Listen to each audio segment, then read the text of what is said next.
Okay, so this is a public talk by the translator Ruth Ahmedzai Kemp, who's also involved in WorldKidLit.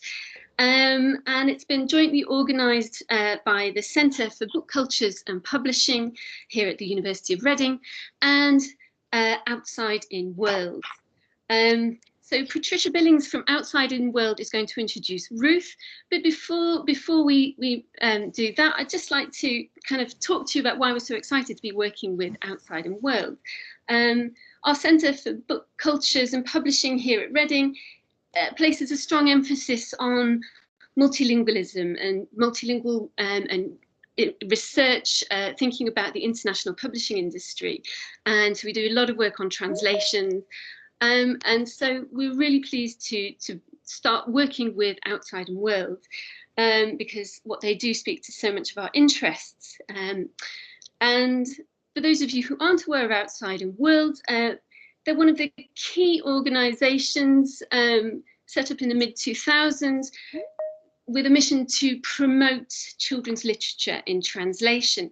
Now, I'm aware that a lot of this audience are real specialists and this will be fairly familiar to you, but we've got some students here I can see, hello, and colleagues from other disciplines. But essentially, in the sort of 20th century in the UK in English language publishing, we see a real serious dramatic decline in the place of translation in UK publishing. And by the late 20th century, it's down to 1–2% of books for children are translations. And so Outside in World was one of the, has been leading, was really important in responding to that situation. And so they work with translators, creators, publishers and educators to produce, first of all, research into this and resources for professionals. And I strongly recommend you look at their website filled with book reviews, articles and information on translation. And they've also done work to raise awareness. So they've run several big funded projects, bringing workshops, working with schools, doing workshops in schools and other public events, bringing international artists, authors and translators to new audiences. And they've also more recently been looking at bringing inclusive and accessible children's books from around the world to open conversations about how innovations abroad and books abroad can enrich the UK children's literature scene. This is just a very brief insight into their work, and I'll put some links into the chat if you're interested in learning more. But we really wanted to use the new online environment to kind of do seminars and start to think about talking about what's going on right now and working with some of their collaborators. And so this is how we're kind of launching this today with this seminar with Ruth. So now I'm going to hand over to Patricia Billings from Outside in World, co-founder of Milet Publishing and long-term collaborator with Outside in World, who's going to now introduce our speaker, Ruth. So over to you, Patricia. Thank you. Thank you so much, Sophie, for the intro and for everything you have done to organize this seminar. We're so grateful to partner with you and the Center for Book Cultures and Publishing at the University of Reading. I really want to say to start off, like even saying the words book cultures, right, is so affirming, right? It's so affirming of what we're here for. It's the recognition of the plurality of book cultures, the plurality of world literatures. And as Sophie talked about, I think, everyone who's here is probably aware of the unequal exchange of world literatures, right? The dominance of literature originating in English, often at the expense of the plurality of other literatures. And one of the ways that we can access the plurality of world literatures is via translators like Ruth Ahmedzai Kemp. Right, so Ruth is a conduit of other worlds and other voices, and by her very daily work, she is advocating for equality in literature, right? So one way we get closer to equality in the international exchange of literature is via translation, and it's also via transparency. right? By demystifying how publishing works. And in our case, the publishing of translated literature. Who are the actors? What are the factors? What are the what is the decision making? And what are the rationales and even ideologies that underlie the decisions? And this is what Ruth is going to be illuminating for us today. So I'm really proud to introduce her as a representative of Outside In World. As Sophie mentioned, I'm a trustee of Outside In World, and I've been working with the organization since 2005 when, as director of Milet Publishing, we published the Outside In World Guide to Children's Books in Translation. So that was 15 years ago. That's the last and only time we've had a comprehensive published paper guide to children's literature and translation to English. So kudos to Outside In World for that. Outside In World does have a database of over 1,700 books translated from other languages to English. So this very tiny organization led by Deborah Halford and Alexandra Strick, who are here, have done outsized influential things to advocate and also to document and review the children's books that we have in translation to English from 1917, the collection on the database. And we have a physical book collection of 1,500 books, and it includes books from the early 1900s until today. So I just want to name what that work is. And in order for us to even do anything, we have to have translators, right? So that's why we need Ruth. And we worked with Ruth at Outside In.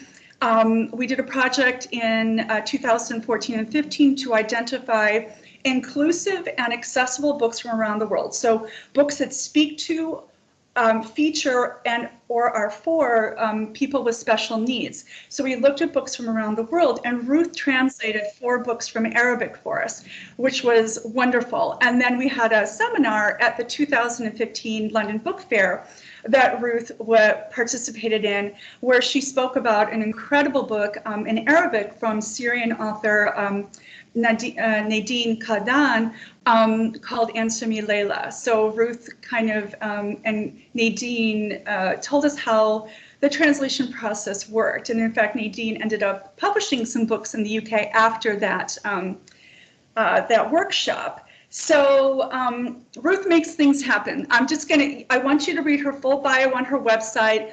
At her last slide, Ruth is going to show her website, Outside In's website, all the social media handles. She's involved in a whole bunch of really awesome stuff. So check all that stuff out and follow and get involved. So here's some highlights.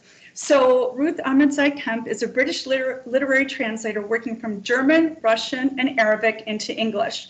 She mainly translates children's books, adult fiction, and literary nonfiction with a particular interest in history. She's been a professional freelance translator since 2004 and has specialized in translating for the publishing industry since 2012. She's translated many novels by a whole range of authors: Katja Frisch, Hannah Winter, Julia Yakovleva, Faris Ahmud, and nonfiction titles by Germany's best-selling nature writer Peter Wolleben and cultural historian Ulrich Ralph.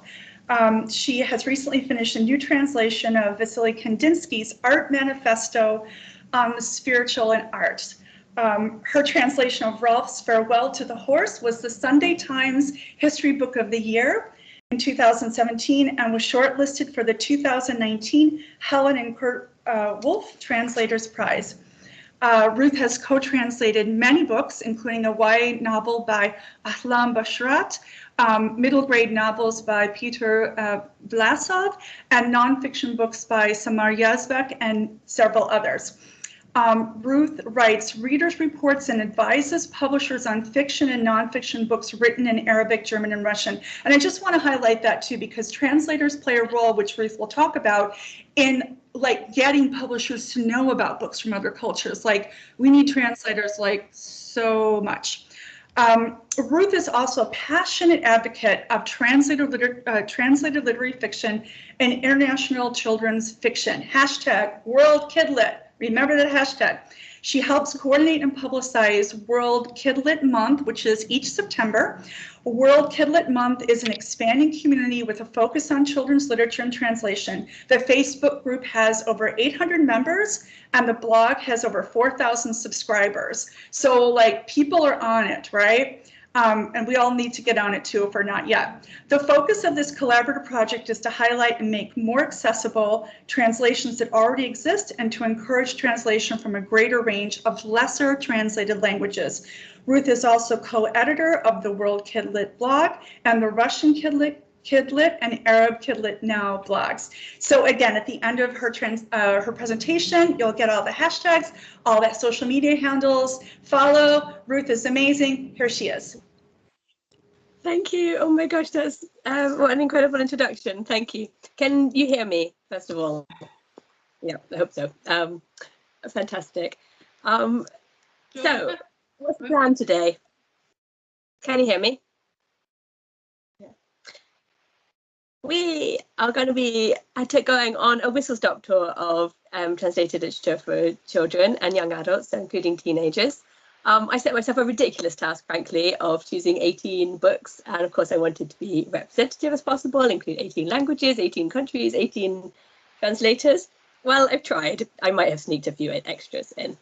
And the structure of this talk today is going to be looking at 9 questions about translation and children's publishing. I'm sure there's going to be lots more questions. So please write your questions in the chat anytime that something comes to you, and I'll try to answer them at the end. That was such a warm and frankly just incredible introduction, but I feel I should give a disclaimer. Obviously I'm not a dispassionate or observer of translated literature. I'm part of the ecosystem. I benefit from the increase in literature, but I hope that I'll persuade you today about why, beyond the fact that I get more work out of it, why I am so passionate and evangelical about children's literature and so keen to see more translations from beyond Europe, beyond the languages I translate. And that's one of the things we're really trying to do at WorldKidLit, is raise awareness of the places in the world that have not seen many translations. So which books are we going to look at? Like I say, this is going to be really brief and whistle stop. I won't have much time to say anything much about these books, but you can ask me more later. So I'm going to talk about a lovely middle grade or early chapter novel from Taiwan, translated from Chinese by Helen Wang, which is just out in the last couple of months. We're going to talk about a queer teen novel from Brazil about young romance between boys and late teens. We're going to be talking about a Norwegian middle grade novel about a superhero, and I love talking about translation as a superpower. Translation as a superpower, and how bilingualism sort of gives us an extra dimension into our perspective on the world, and translation can do that too. And that's a middle grade book from Norway. We've got some literature from Indonesia here in the form of Narwila, a middle grade novel. We've got a book from South Africa, another middle grade novel. These are not particularly in order, but you'll see that I am particularly keen on middle grade. This is a wonderful picture book from Chile, which is translated from Spanish into English, but then additionally translated into Arabic and Hebrew. And that book is a trilingual book with 3 languages on 1 page. So that really demonstrates to me, and when we give that to our children, that really demonstrates the value we place on reading and hearing stories from speakers of other languages, and not the fact that the world is a monolithic English speaking world, but that we put speakers of other languages on the same page and on an equal footing. I love that book. In fact, I love all these books, you'll probably get them. This is a Swedish book, The Bird Within Me, which really breaks down the sort of barriers between fiction and non-fiction. It's a heavily illustrated and really beautiful poetic story. This is Lampy from the Netherlands, which is done really well and is one of the first translated children's book to be shortlisted for the Carnegie Award, and translated books have only recently been eligible for the Carnegie. This is a book by Nadine Kardan, a picture book from Syria, This is the author who Patricia has just been speaking so warmly of. I translated her first of all as part of the Reading the Way project, and I was so happy to help with connecting her down to publishers along with Outside in World, and it was from that this picture book was published, and another one by Nadine now. This is nonsense verse from India, translated from Bengali, and it's an absolute classic. I suppose you might say the Bengali sort of Edward Lear. It's from early 20th century or mid 20th century, and just crazy verse and surreal stories. Akisi is an absolute favourite in this house. That's an early graphic novel, sort of for early junior age, and is translated from French by an author from Côte d'Ivoire. A rare sort of representative of Black characters in translated fiction, and that's something I'm going to be talking about, something I'd really like to see more of. Kiki's Delivery Service is a fantastic novel from Japan that's only recently been translated, despite the original coming out over 20 years ago. The Distance Between Me and the Cherry Tree is from Italy. I will say just a little bit more about that in a second. This is my next translation, which is coming out next year, translated from German. I'm going to go a little bit quicker because I'm taking ages going through. But, this is Annika and the Duck Princess from Hungary, absolute classic, published by Pushkin Press. This is the only non-fiction I've got in the collection. I've tried to give a mix of fiction, non-fiction, and poetry. From Iran, translated from Farsi. This is There's Room for Everyone. Beautiful picture book about how, yes, there's wars and there are refugees, but with kindness there is room in this world for everybody. And this is a collection of poems translated from Spanish by Lawrence Schimmel. I think the last one is a young adult novel translated from Lebanese by Savad Hussein and Marsha Lynx-Quayle, who I believe is in the audience. Hello. Is that all? These are the books I'm going to be talking about. This has come out slightly out of order, but just a really quick overview of what gets translated. Well, of course, translations happen from the whole range of ages, from picture books, graphic novels, poetry, non-fiction, chapter books for younger readers, middle grade novels, and young adult novels. But there's not an even distribution across those ranges. There are many, many more picture books translated than other age books for other age groups, and that's probably because of the illustrated factor, the fact that publishers can see more easily that they want to take on a book because they fall in love, or they care about that book because of the pictures. I'd love to see much more translated for middle grade and young adult, and in fact there are initiatives to try and encourage more for young adults. So, for example, the GLLI Prize for Young Adult Fiction. So my next question is, so we've looked at some examples of what gets translated. Why should we read children's books in translation? So this is where I get really passionate.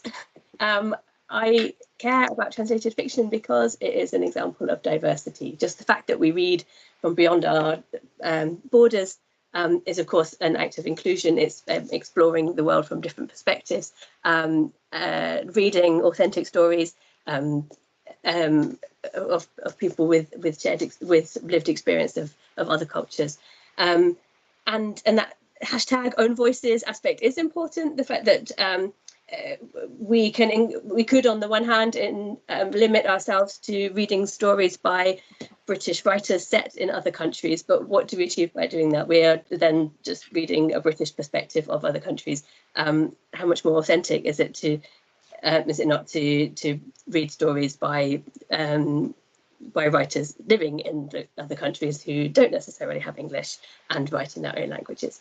So it's an act of inclusion to read translated literature, but even within translated literature, there is an increasing emphasis on inclusion and diversity topics. So The Distance Between Me and the Cherry Tree is a lovely example of an inclusive story about disability, about visual impairment. Well, the main character here is losing her sight, and that's the experience of the author. And the one in the middle here the whole time, like I said, it's a queer romance, so it's great to see more LGBTQ books appearing in translation. And in fact, this book is going to be made into a film in Brazil, so I hope we get that in English too. When we talk about war or refugees, and especially a lot of schools will talk about refugees in June in Refugee Week, there's a plethora of books about the refugee experience, and that always makes me cringe because there's not just one experience, obviously. Then we see a lot of books, and there's a lot of great books, but there really has only been, as far as I know, still one book translated from Arabic by a Syrian author, or by an Arabic author, well, no, a Syrian author, about the most recent civil war in Syria. There have been other and so on, but I think this book, Tomorrow, is really important, and that's by Nadine Kadan, a Syrian author living here, writing from her own experience. Of course, just because a book is it has the diverse topics, then I think it's really important that translated literature is still subject to rigorous sort of sensitivity reading and thinking about characterization and descriptions that to make those books as inclusive as possible. And of course, there's always a difficult balance there, because the translated book is already published in its own, in the first language, and then brought into English. And there's always a question of how much you can change and how much sort of the structural sort of intrusive editing should happen. But I think it's really important that translated books really are as work as well as they can in English too. We see with translated books a real diversity of genres. Oh, I also wanted to say something about Akisi, which is going back to the question of reflecting realities and inclusion in literature. And we've just recently had the third iteration of the CLPE report on reflecting realities, which has shown that even with an increase year on year, there's still a huge disparity between the number of books for children featuring characters of colour or with authors of colour, which is a massive disparity between that and the percentage of primary school children who are of ethnic minority backgrounds. So we are seeing real gradual change, but we still need a lot more books with characters of colour from different ethnic groups, and it stands to reason that we can increase this pool of books representing different forms of diversity by expanding the pool of authors and looking beyond English. And then what a lot of people find they love, and what I also love about translated literature, is that we move beyond quite rigid assumptions about what children should be reading at different ages that we have in English. So we see a lot more graphic novels for different age groups. We see picture books for mature readers, and they are being used a lot more in primary schools for discussing more mature topics and difficult topics. We also see this interesting blur sometimes between fiction and non-fiction, such as The Wind, the Bird Within Me. I really love talking about global reading for global citizens, about how we broaden our perspectives on the world, but also just the potential for children's literature in having a role in sort of contextualizing history and social topics. For example, in Good Day for Climbing Trees, it's a book about rescuing a tree from being chopped down, but just in the background we have mention of apartheid, of racism, of trauma, and you know, these are all topics which we might study in school for, sort of through non-fiction, but or you know, as a humanities topic, but how much more authentic and a special way to touch on a topic by reading about it or touching on it in fiction too. I think Nawil is a really interesting book because we get this perspective on starting school in Indonesia, which and it is a very rare topic in middle grade fiction in English. You know, normally we have in English publishing a lot of picture books about starting school, and then middle grade novels are about older children. But this is a lovely one for reading together at bedtime about the perspective of a perhaps 5 or 6 year old starting school, but in a very different culture. Lots of interesting things to talk about there. Moving on, I must keep going through these slides. Just the very act of talking about translated literature really opens up the discussion for talking about language identity and finding helping people see value in their own language experiences and bilingualism. You know, in schools, I think especially in the UK, we tend to unconsciously prioritise or promote in value French, Spanish, and German. But you know, I really think it's time that we sort of decolonize that approach, that educational approach, and put more value on all languages, on heritage languages and languages spoken in various communities. But really just bring literature that's translated and that is bicultural into the families, into the classroom, to demonstrate that is a part of a lot of people's lives. So I talked already about this trilingual book, Daniel and Ismail Brown. Is very special for our family because we're sort of multilingual family. We have Norwegian, and when we read this book, which is about a boy who develops his superpower in the night, my son commented on just one Norwegian word that was in one of the pictures, and you know, it's a really small thing, but just reflecting on the fact that a book is translated and then linking that with superheroes, I just think that's cool. Right, moving on. Khadi and Wawan is a lovely story, and that's set in Beirut and in Lebanon and in Belgium, and it's about a correspondence between two friends and looking at school from different perspectives, different cultures. Take a sip of water while I think about the next question. So how do books come into English? How do publishers hear about them, and what is this process? I'm sure there's going to be lots of things that I don't have time to touch on, but please feel free to ask me afterwards or ask any questions in the chat. So publishers tend to hear about books from prizes. The translator of Kiki's delivery service said to me that they thought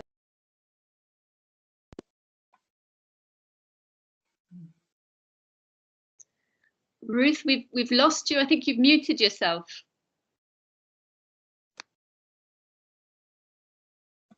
Sorry, I touched the wrong screen and muted myself.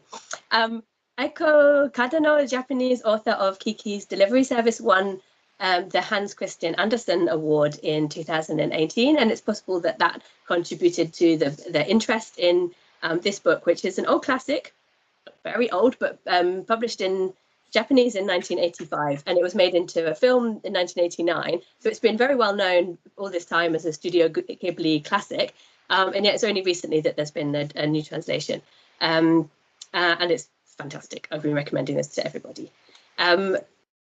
Publishers hear about books through their networks with other publishers. So I suppose publishers develop an idea of the kind of publishers whose books they know, but that encourages quite a closed sort of network where publishers perhaps go back to the ones that they already know, and it sometimes can be hard for publishers from beyond that, not exclusively European, but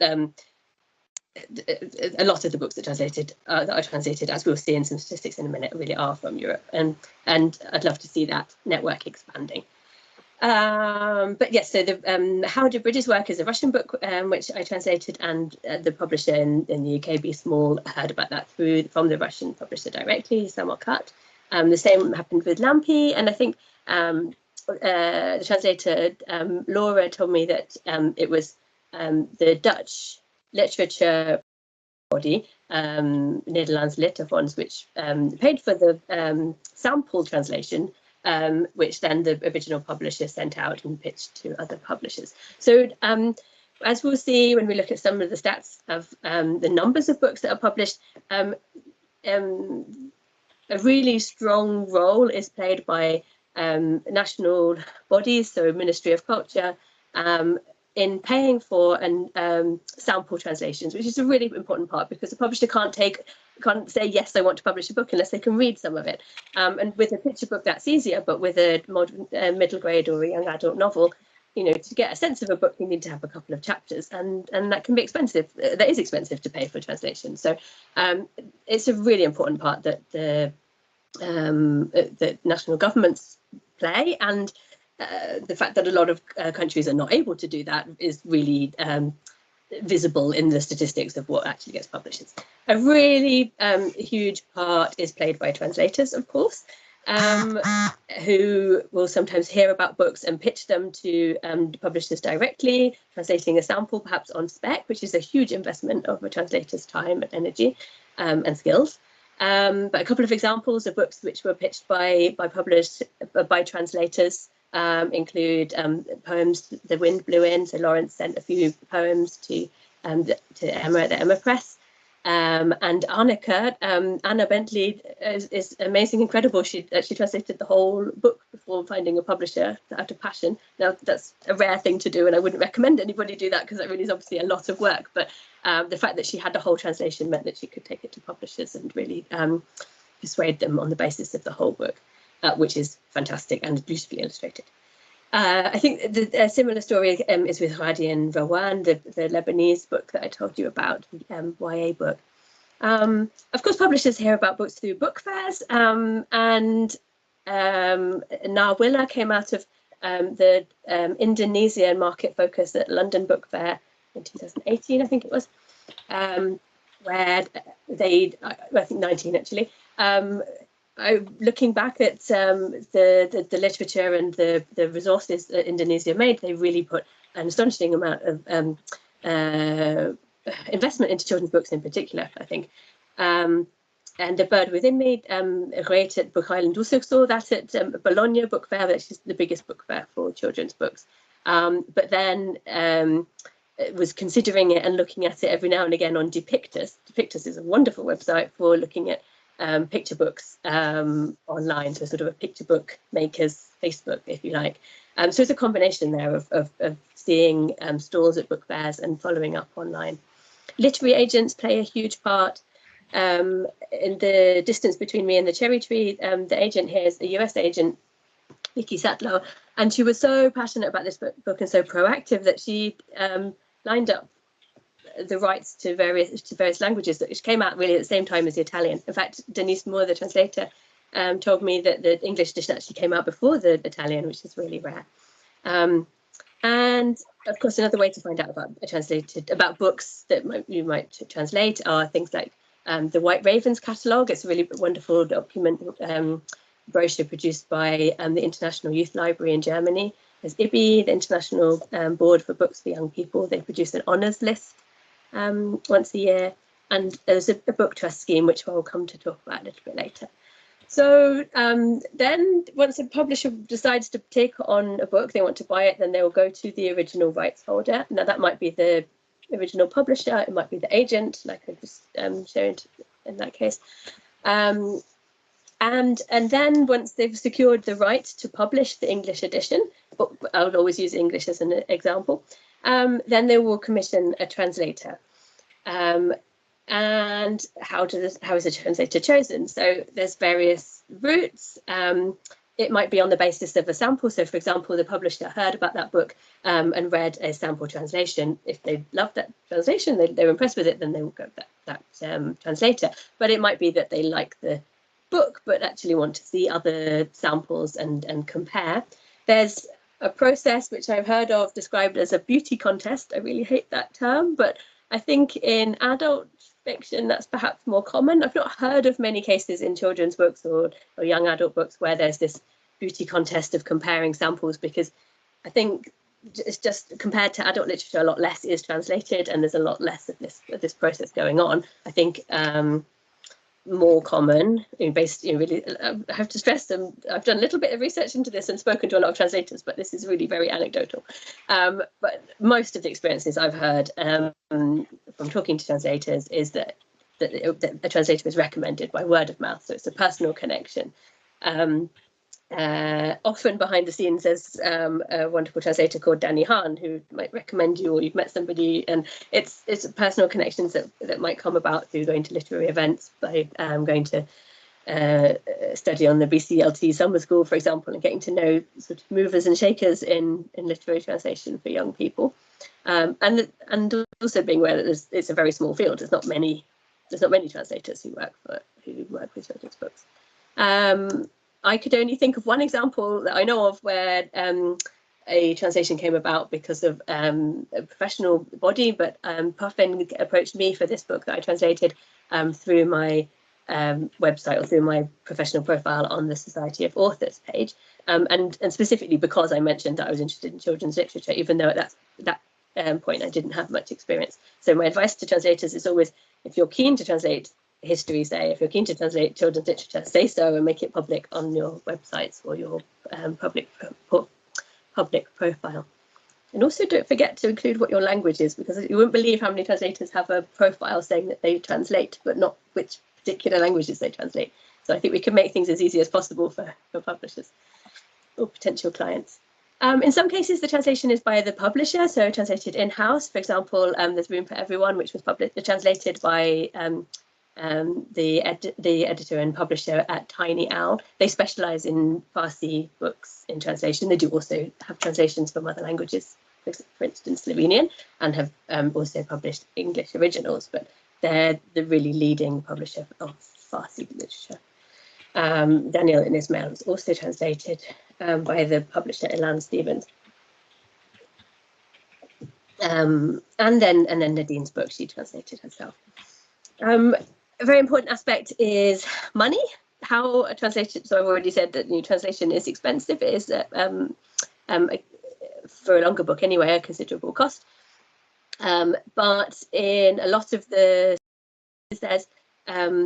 a national literature promotion body behind the scenes that's paid for that. So for example, Norla, the Norwegian body for Brown, for Bibbit Jumps, books from Taiwan, I believe, contributed to the fee there. And a good way to find out about the funding of translations is to look in the inside of a book. So on the credits page, that's where at the beginning, that's where the information about the funding is. So that's one way I've found out about this. But this, preparing for this talk, incidentally, has given me an excuse to have lots of interesting conversations with lots of translator friends. So finding out about how things have worked behind the scenes. Quite a few books are funded by Arts Council funding, whether it's direct to the publisher or via a scheme like the Book Trust, in Other Words project. Now, this was a fantastic project that ran for 2 years, 2017 to 18, much in part due to the hard work of Daniel Hahn. And at Book Trust, they invited publishers from all around the world to submit books, children's books, and possibly not young adult, can't think now, but up to middle grade. And this fund from the Arts Council paid for sample translations, really quality samples, and from an honours list of the ones that were chosen to be the best. I think there was 8 titles that were sort of highlighted as being particularly worth translation. I think 6 of them have now come out in English, so it's been a really successful scheme. But unfortunately, it did only run for 2 years. I would love to see something like that happen again, especially perhaps with a focus on lesser translated languages or languages from parts of the world which are much less translated. English Pen plays a large part. It's only very recently that there's been a precedent of children's books being funded, but this book of poems from Spain was awarded English Pen funding. A lot of translators I know are sort of on tenterhooks because the next round of funding will be announced in the next couple of weeks, and that's every 6 months there's a round of funding from English. Creative Europe is a really huge European Union funding stream, and the publisher Book Island had 3 books funded in the last cycle, and Kate told me that she really did everything she could to apply for that fund before Brexit happened, because she knew it was going to be the last chance, very sadly. And of course there's examples of other local arts funding, which and that was a US one for Daniel and Ismail. Now, this is going to be extremely cursory, and you're very welcome to ask more questions later, but I just wanted to give a sense of some of the things that a translator has to think about when they're translating. It's a really complex task, and I can't do it justice in one slide, but we, especially when translating for children or young people, we really have to think about the target age and whether it's the same or different to the original text. Sometimes the genre might be one that doesn't really exist, or it'd be different in English. But I think particularly the level of difficulty of the language is really important, and that's really got to be done in conjunction with the editor, with a conversation quite early on. I've included How Do Bridges Work there, because that's a book I translated earlier on this year in lockdown. And I tried to read bits to my sons and think about the language, but it was a text that was really difficult to pitch to a young audience because it's really complex. It's about engineering terminology, and I found it hard sometimes to understand it myself. So that's a really fascinating challenge, working out how to explain complex things in a simple and accessible way. And often that means really dismantling the structure of sentences and changing things around a lot, especially from Russian. A wonderful, fun, but difficult challenge is translating names and cultural terms. So the translator of Anna Bentley, this is a translation from Hungarian, a language that is very different from English. Anna Bentley's written a lovely interview. We published an interview with her at WorldKidLit blog about her translation. By the way, I haven't said this, but I have lots of notes to go with this talk, which I'll make available afterwards. So there'll be links to these interviews that I've mentioned. And in her interview, she talks about translating the names, and there's some lovely changes of very ironic, irony-laden names that she's translated. Like, for example, the king, he's a very gentle soul, but he has this ironic name that means the whip, as if he is a tyrant. So she called him King Tyrant to sort of maintain that contrast name and his very not tyrannical character. Savad and Masha told me about the fun and difficulty they had with translating cultural terms, and particularly food words when translating Hadi and Rawan from Arabic. I've included here the magical bookshop under swearing and taboos. It's tricky challenge I had there.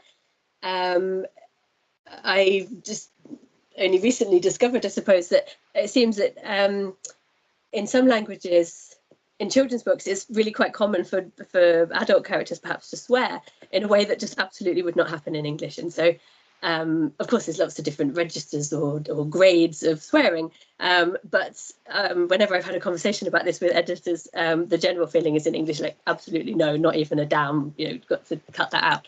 And so we had a really interesting discussion about what to do with, I think it was Scheisse that came up in this book. I think, I can't remember now. Also on WorldKidLit blog, Claire Story, who was here, I think, has written a really interesting article about swearing in Spanish and about how to go about translating that. The question of taboo that I wanted to mention with the distance between me and the cherry tree was, let me think. The question of inclusive characterization and how much. So in this book, it's really very sensitive about the experience of Mafalda, the main character, and her blindness and her sort of fear of her increasing blindness as she's going blind. It's, I think, a very sensitive book and really beautifully done. But there's just a couple of occasions where that sort of sensitivity about other characters actually slips, and there's less sensitive treatment of a character who's described as fat, and that surprised me. And I wondered, was there perhaps could there have been a role in slightly editing that or changing the description where at times it might be problematic. So it's always an interesting discussion, and a translator often has that role. Or could potentially have that role in discussing edits with the editor, with the author. It's not always necessarily the case, and sometimes the translator isn't involved in that way. Wordplay and puns and visual puns are extremely difficult to translate, as I'm sure you can imagine. My Pictures After the Storm is a beautiful, brilliant picture book. It's not really a story, but it's a sort of before and after pictures. And so you've got sort of before something's happened and after something happened, and it's all plays on words.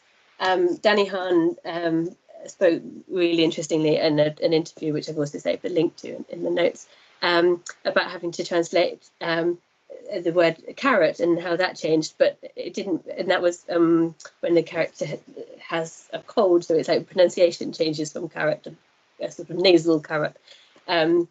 But he changed it because parsnip would work better. So the illustrator actually had to change the or was invited and asked to change the colour of the pictures.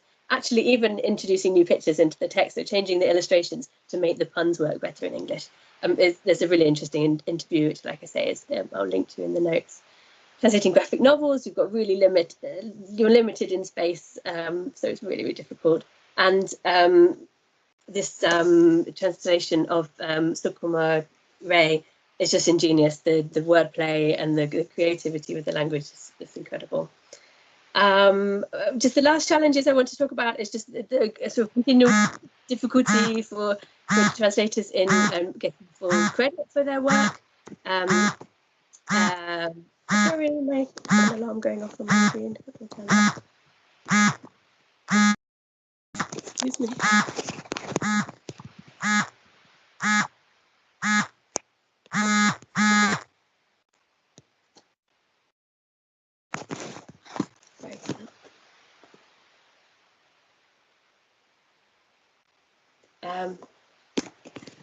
In the case of, on the whole, translators in principle and under intellectual property law, literary translators are deemed co-creators. They have copyright to their texts, and a translation can only be published with the permission of the original author and original copyright holder and a translation copyright holder.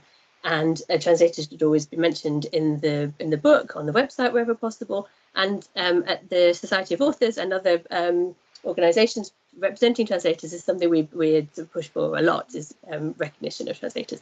So I was really sort of disappointed and shocked to see Kiki's delivery service come out with no name of the translator in there. So I really hope and I do believe that Puffin and Penguin Random House will fix that for the next edition, because this translation by Emily Bellasieri is absolutely fantastic, and they definitely deserve to have their name on it. Many publishers are brilliant at naming the translator, and there are several publishing houses which name translators prominently, even have, you can search the website by translator. And Daniel Ismail has the name of not just one translator, but 4 on its front cover. So the translator into Arabic and Hebrew too. But the flip side of that is, yeah, there's challenges, and sometimes translators don't get all the credit that's due. But on the other hand, translations are eligible for more prizes than ever before, with prizes opened up to translators such as the Carnegie, which Lampe was shortlisted. And this book was the first translation ever to be shortlisted for the Clipper Poetry Prize for children's poetry, and indeed this year was awarded a highly commended honour. So there's a few things that translators think about and worry about. But now I want to sort of take a broader look and think about translation of children's books. I think very briefly about how diverse it is, really, how ethnically, linguistically diverse. And so Deborah Halford at Outside and World has helped me with some stats looking at just these 18 countries that where I've looked at books from. And here we just, so I'm sure you won't be able to see these figures very well, but like I say, this will be in the notes if anyone's interested, with links to the sources. But for France, we'd see 204 books in the last 10 years. Actually, that doesn't sound like it's very many. And looking at the figures, you'll find actually really there aren't that many books translated. But France and Germany really dominate. France has twice as many as Germany, and then Netherlands is the next big hitter. But then after that is Japan, with only 38 books translated that are in Outside and World's collection. So Outside and World database is brilliant, and it's a really wonderful interface to look at. You can search by country, by language, and so on. But it's based on books received and reviewed by Outside and World. So there are other databases, including ours at WorldKidLit blog, which is only very recent, and another one which I'll show. And so, but there isn't one definitive authoritative source, as far as I know, of translations, especially when we consider that most are published in the US, some in the UK, some in both, and other countries as well. So it's complicated, and there's definitely room for more research to be done.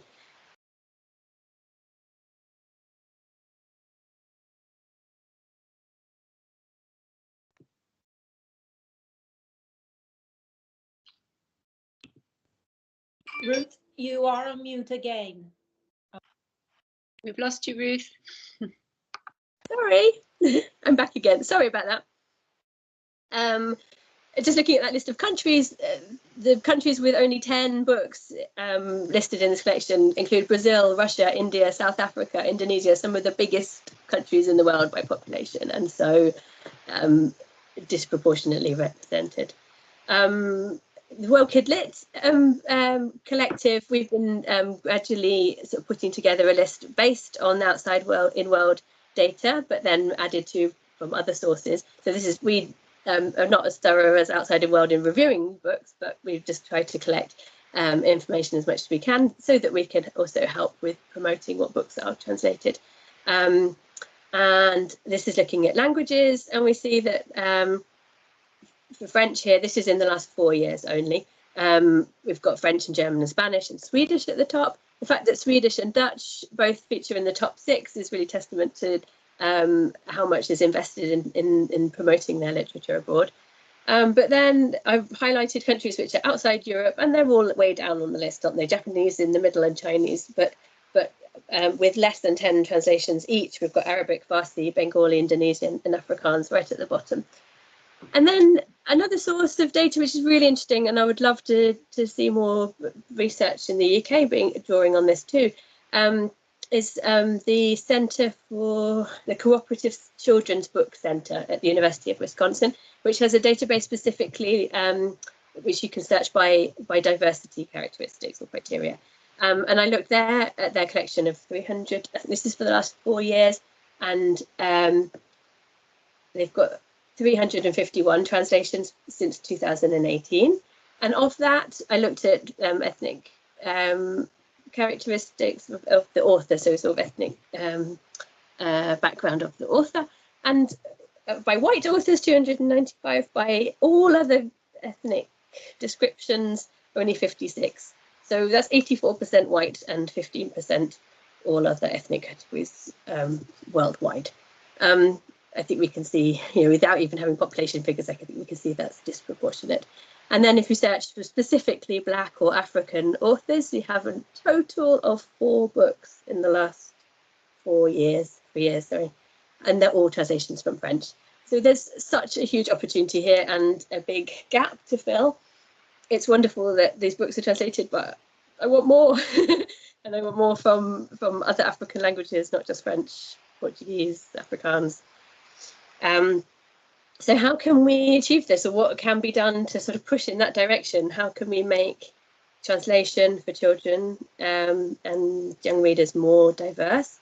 Well, there's a role for editors and publishers to broaden their search. So this is these are just 3 examples. Obviously, there's hundreds of publishers which publish translations or which have a stated aim at publishing diverse and inclusive fiction. For example, Knights of, they are a fantastic publisher in the UK, trying to publish more diverse ethnically in terms of the authors and also an illustration, but also the characters, and to feature Black and people of colour as main characters and not just in the background in stories. I would love to see them publishing in translation, and then I would love to see editors and publishers who haven't looked at translation much before leaping in at the deep end, but exploring beyond Europe. And there have been some fantastic initiatives. For example, Danny Hahn's, I've talked about a lot, but he always features very highly in translated children's literature world. He had an Arts Council funded project to take editors to Bologna Book Fair to find out about commissioning translations. So there's lots of scope for editors to still join this bandwagon of translated children's books. There's lots of potential in the book fairs. So this year, the green one there is London Book Fair's Sharjah market focus. So carried over from last year when the book fairs, of course, cancelled. London Book Fair was cancelled. Sharjah will again be market focused this year. So I really hope that this means more translations from the Emirates and from Arabic. Bologna Book Fair, I've forgotten to write down what the next market focus is, but for Frankfurt, the next market focus is for 2021 is Canada. And there are some fantastic, diverse picture book publishers in Canada publishing translations from French and translations from English into First Nations languages, Plains Cree, and that's fantastic to see publishing in Indigenous languages and in bilingual editions. But why not also translations from those Indigenous languages into English? You know, I really want to see that culture developing of more of encouraging writers in other languages, and for those to also be translated into English. But English dominates, of course, still. I've mentioned in passing Dupictus before, but that's this rights, maybe not rights trading platform, but less sort of a social platform for picture book publishers to see each other's work and to view books sort of outside of throughout the year, not just at book fairs. I've said before about national institutions and what an important role they play, and I really think, you know, obviously this is a matter of funding, and there's a lot of countries, of course, that don't have the funding, but whatever funding they can find, they need to be more like Latvia, because Latvia has done an incredible job at, and I haven't included a Latvian book, I should have, but for such a small country, they've really been done well at getting so many books published in translation, a lot in part because of the Baltic market focus at London Book Fair, I'd say. There's a real role, I think, for events like this week. It's Reading Africa Week, and that's a great opportunity for publishers to see what books are being recommended, what books people are reading beyond our shores. And you know, there's lots of initiatives like this. There was one recently by the Romanian Cultural Ministry called Romania Rocks. So there's lots of these things, but more of them, please, from outside of Europe and from Africa and Asia. Literary agents, of course, have a big role to play, and this on the right, this is an Iranian literary agency. It'd be great to see them promoting more work. And Accord Literary is a relatively new African literary agency. Again, it's wonderful to see them looking to African writers and trying to bring them to be published, children's book writers to be published in the UK too. But I hope that they look beyond English and look to writers writing in the other hundreds of languages of Africa. It's really useful for translators to know, like translators, as I've said, really play a key role in finding books, in writing readers' reports for publishers, in recommending books, but also in connecting people. But all of that really takes a lot of time, and translators should be paid for that. But I think there's a lot of possible sources of funding that sometimes translators and publishers don't know about. But here's just a few examples. So I've already mentioned Arts Council, the orange one there. But on the left, that's the top left, that's the Society of Children's Books Writers and Illustrators. They also include translators as members. And they have a Works in Progress grant, which translators or writers can apply for. Penheim, they have an annual fund for Works in Progress to sort of development grant. And Literature Matters is a fund that's from the Royal Society of Literature in the UK, and that's actually got a call for applications this week until next Monday. So, and the Book Trust one, that particular fund has finished, but I really think there's scope for more of these sorts of projects, specifically looking at and trying to encourage translation from beyond the European languages we see so regularly translated. Mentorships and summer schools, I think, also have a real role to play. And at the BCLT summer school, Danny Hahn has, in the last couple of years, led a children's specialist summer school. And the National Centre for Writing has an emerging translators mentorship scheme with quite a diverse range of languages. The Korean has been included more than once, I think. So again, I'd love to see these schemes just looking beyond the languages that are regularly translated. I've included YASA, the Young Adult Studies Association there, not because they have a scheme or a project here that's relevant, but just that that is, I think, the kind of organisation that, you know, it would be wonderful if there could be a forum for developing knowledge of, like, and sharing samples, for example, of young adult books from beyond English. So who knows? And then I want to finish, and I'm really sorry I've gone on a long time, but really I'm finishing now. I want to finish where I suppose I started, which is with the importance of this for young people and the role of young people in changing and diversifying our reading in the future. It really comes down to me to decolonizing education and decolonizing our reading to looking beyond English and broadening the focus of humanities and of our study of languages, and literature having a role in that, in developing context for students and young people. Also, there's some fantastic initiatives going on in bringing translation into school, but seeing translation not just as a way of for French and German, but for a really wide range of languages. And just yesterday was the deadline for Shadow Heroes for their new project, exploring race through translation. So that was a call for translators to work in schools with community languages and languages which are less studied and less translated. And I'm involved with Stephen Spender Trust in a fantastic project which is bringing translation more into school, into workshops, to sort of raise the profile of pupils' other languages and to raise the feeling of value of having another language and using that for artistic and creative purpose.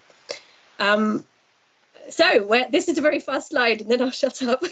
Where to find children's books and young adult books in translation. So outside in World, the WorldKidLit community, I'll have the links up at the end, but it's a really vibrant and growing community who celebrate WorldKidLit month in September. Global Literature Libraries, an American initiative, and they review children's books every Wednesday, WorldKidLit Wednesday. Planet Picture Book, this is Laura Taylor is trying to review children's books from every country of the world.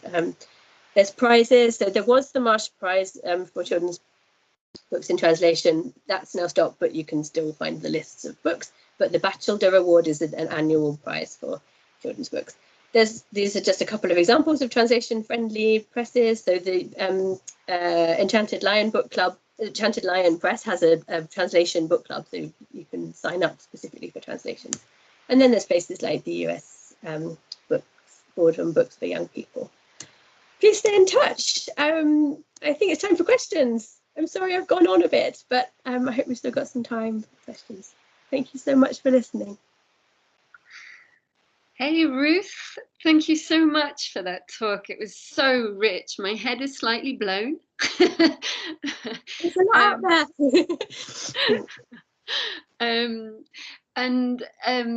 Yeah, just covering so much. To everybody who's with us here, I should say that we have Ruth here who's going to answer questions, but we've also got Patricia Billings, Deborah Holford, and Alex Strick from Outside in World.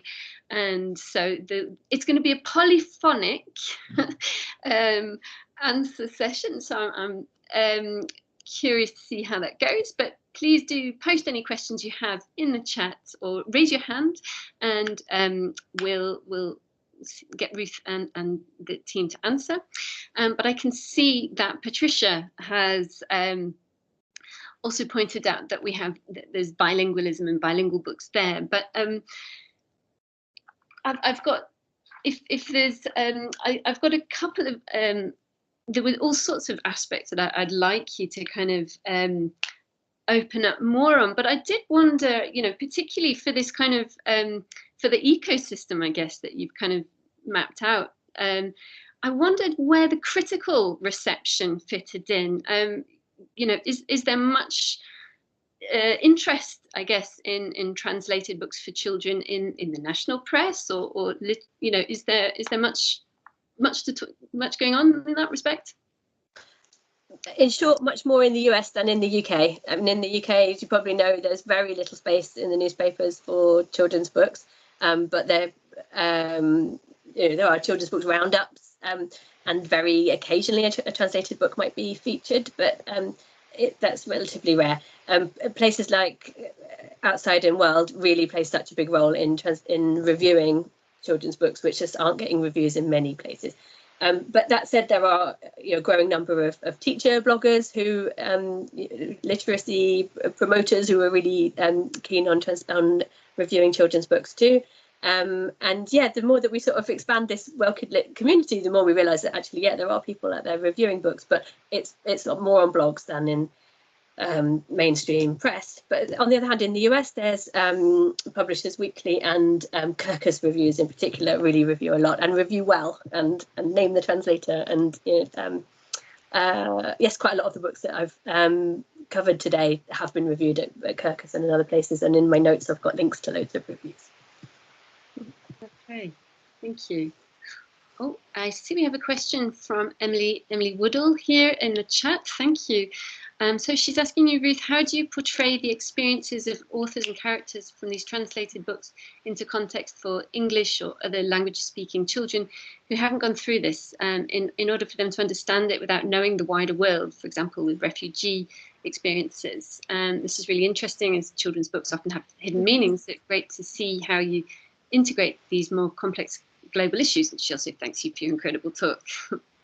Thank you. Yeah, it's really difficult, and I suppose in collaboration with the editor, often there are lots of discussions about what more needs to be done to bring something out, to perhaps subtly explain something.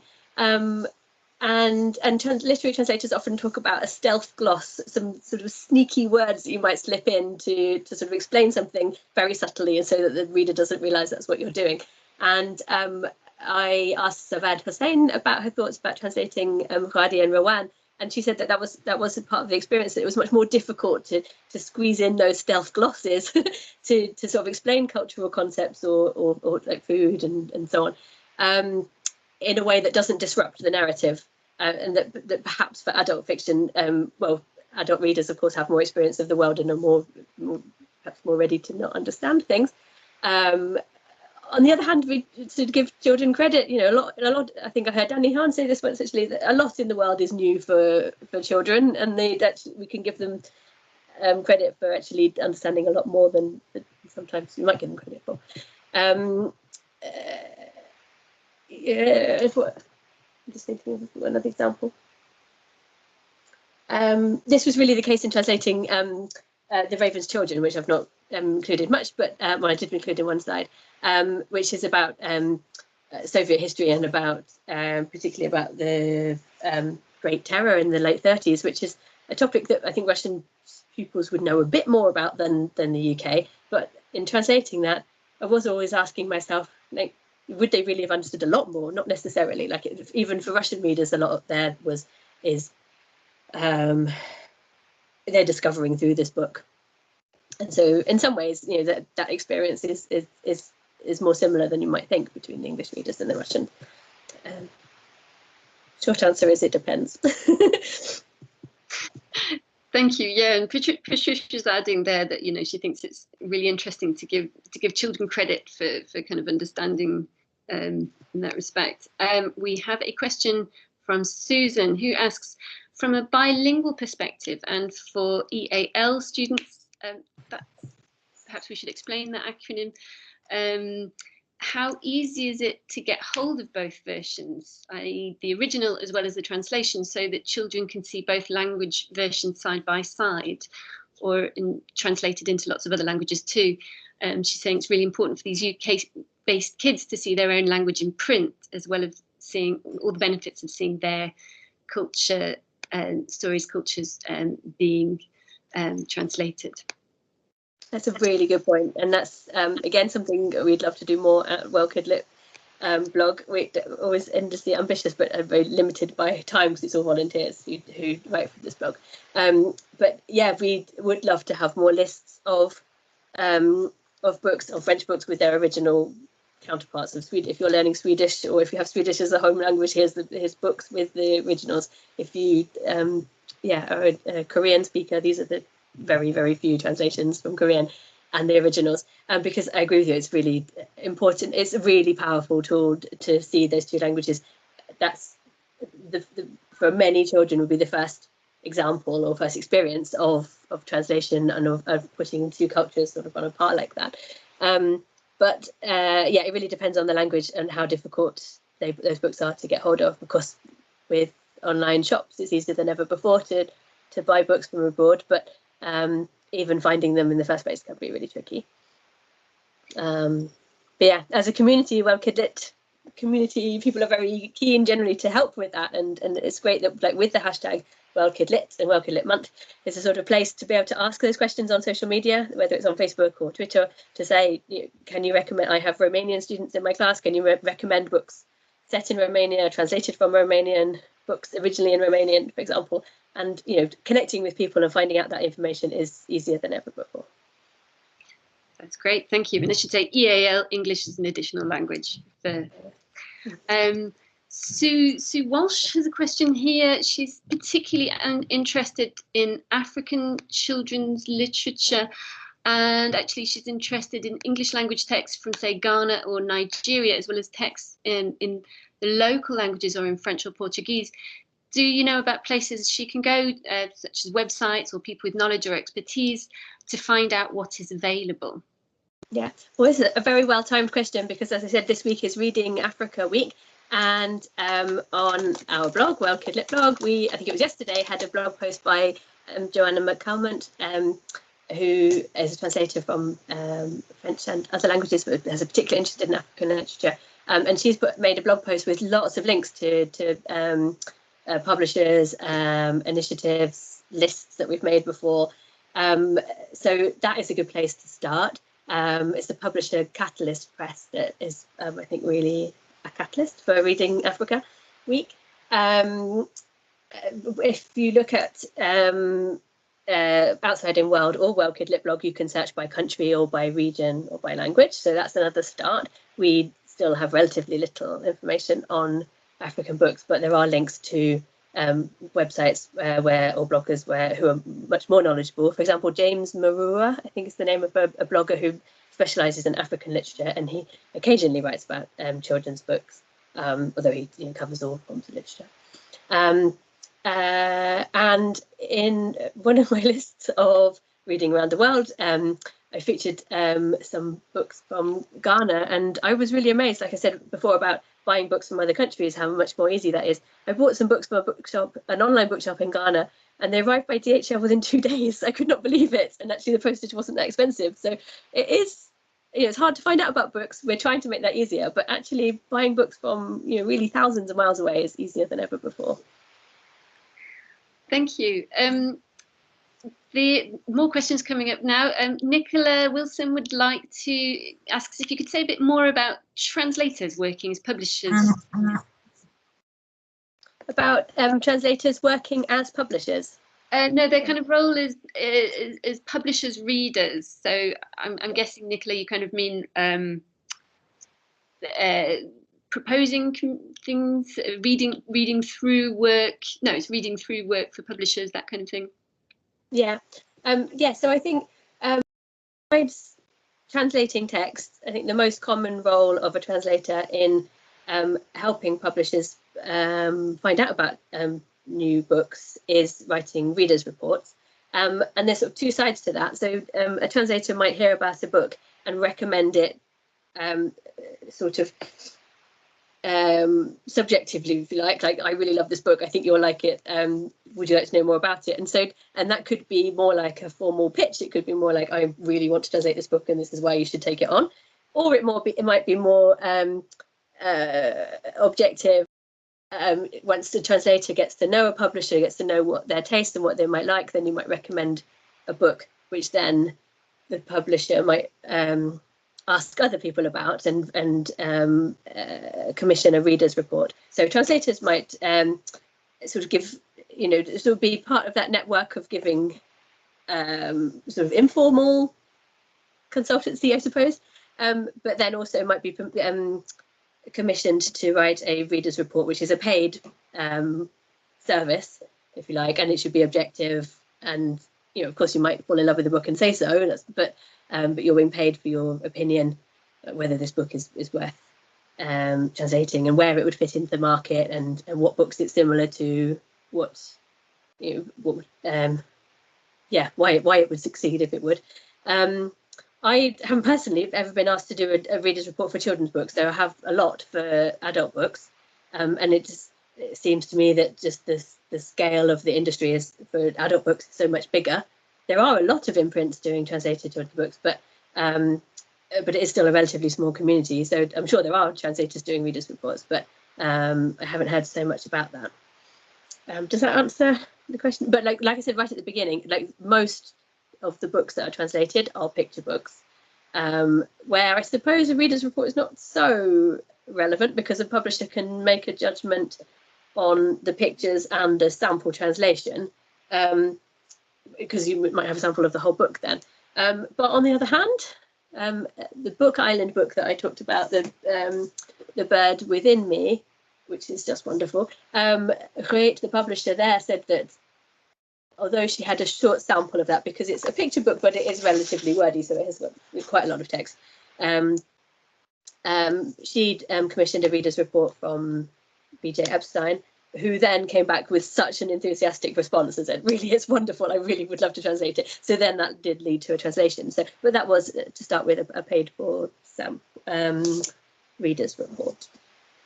I'm not sure if I've answered it with the whole of that question. Well, we have some more questions, so I'm gonna move us on because we've got an exciting one here from Marsha Links-Quayle. I hope I pronounced that correctly. Who are age 9, says hello and wants to know about a literary prize of translated books for young readers. That's is the one run or judged by children? That's a good question. Is there? Oh, I feel like I ought to know that. I don't know of one for translated children's books. So the main prize, which everyone should go and look at, main 2 prizes are the ALSC Batchelder Award. It's named after Mildred Batchelder, and they award a prize to a publisher of a US publisher of a translation every year. And then there's the Global Literature and Libraries Young Adult Translated Fiction Prize, which is also a prize awarded in the US, but that's open to translations published into English anywhere. But neither of those have young people on their juries that I know of. Let me think. I can't think of one, but now I really want to know. I know there's prizes for children's literature judged by children, but I don't know about translated literature. Yeah. And the point is that, in principle, these prizes ought to be open to translations, but in a lot of cases, they haven't considered it yet. And I know that people like Danny Hahn and other translators, as part of the Society of Authors, but also other organisations, are doing their best to sort of campaign and lobby prizes to include translations, and that is changing. It is happening more and more. But I can't off the top of my head think of a prize that accepts translations that is judged by young people. The Carnegie Prize accepts translations, and is that judged by librarians? I'm totally not sure. Sorry. So next, my colleague Claire Ross says, thank you so much for your talk. You mentioned the role of schools and school teachers, but what do you see as the role of academics? Is there more you would like to see us academics doing? We might put that question to Outside in World as well, I guess. What yeah. Yeah, I mean, I was so excited to hear about the foundation this year of the Young Adult Studies Association and the conference, which happened, I think, in November. It's all been a bit of a blur lately, so it was very recently. It was a week-long conference with a focus on international reading, or looking internationally at young adult studies. And I thought that was a fantastic start. And there was Marsha Links-Quayle and who's just asked a question, and a few other young adult experts took part in a panel that Savad was saying, I think. Sadly, that's not still available, but there was some really great discussions came out of that. I would love to see more research going into this. I suppose I'm limited, and I don't know very great extent what research is already being done into translated literature for children. But again, in the links that I've the sort of notes that I've written up, I have included a few links to studies. yes, especially this question of I would love to study especially the question of why there isn't more from outside Europe translated, from Asia, from African languages, and yeah, what can be done to sort of recorrect this balance. Okay, the questions are still pouring in. We've got a few minutes left. So does anybody outside in world want to answer that question too? Yes, point. Sorry, I'm ploughing on. Especially questions relating to inclusivity and diversity in children's literature. I don't know if Alexandra would like to say anything. On which particular, sorry, which specific bit of those questions? Multiple questions. Yeah, what could researchers do, or what's sort of crying out for more research? Yeah, I mean, I think outside in world would love to see ways of building what we did a few years ago with the Reading the Way project that you know about, where we really looked at which books out there which hadn't been translated yet were sort of ripe for translation, and we enlisted wonderful people like you, Ruth, to translate those books for us, and to try to encourage UK publishers and worldwide publishers to take them up. And we got a lot of interest, but there's a lot more work there to do. So we found some wonderfully inclusive books from all around the world. So we know they're out there. We just obviously need more of them. And I think you're right. There's more research needed and more promotion needed, really, to get those books taken up by publishers. There's so many amazing titles that are just waiting. Thank you. And I'm going to. There's some, apart from the fact that I think that a new prize has been basically set up in the chat. Brilliant. This is good progress.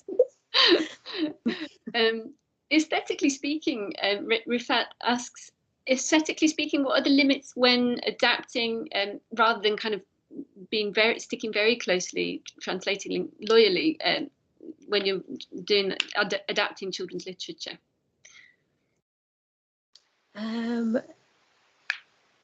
Yes, there is a lot of scope. Like aesthetically, I mean, I presume don't mean just in terms of illustrations, but the craft of the language, that is important. I mean, children are choosy, picky readers. It's got to be good. It's got to be high quality writing, and in many cases, sadly, I hope this doesn't sound arrogant, but I think English publishing, there's much more rigorous editorial standards, and sometimes writing that people like me will translate actually does need quite a lot of editing and adapting, because it hasn't been very rigorously edited in the first place. That just sounds very snobbish, but you know, I do think that part of the role of the translator is perhaps sometimes suggesting changes, improvements, and also pointing out inconsistencies, for example, in characterization or in plot. And I would never feel very confident to just make those changes, but to flag them to the editor and to discuss. And I've been lucky that with all the publishers and editors I've worked with, they've been very happy to discuss tweaks and sort of improvements to the text in aesthetic terms, I suppose. But yeah, it's a really important factor, because I would hate a book or a translation to go out and it'd be clunky or substandard, because children are picky and they're not going to. I think especially as children's books are, more than any other kind of books, are made to be read aloud. You know, it's got to read well. It's got to come smoothly off the tongue. So yeah, the oral sound of the writing is really important.